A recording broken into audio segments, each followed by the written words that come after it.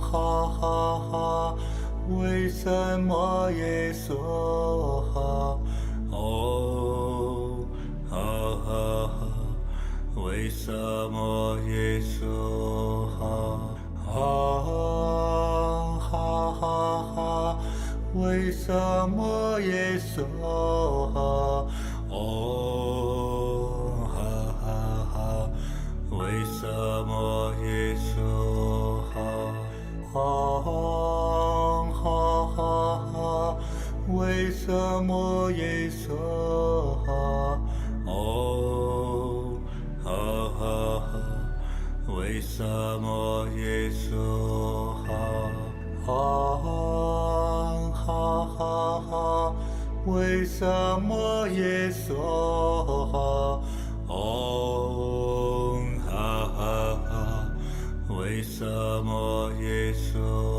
哈。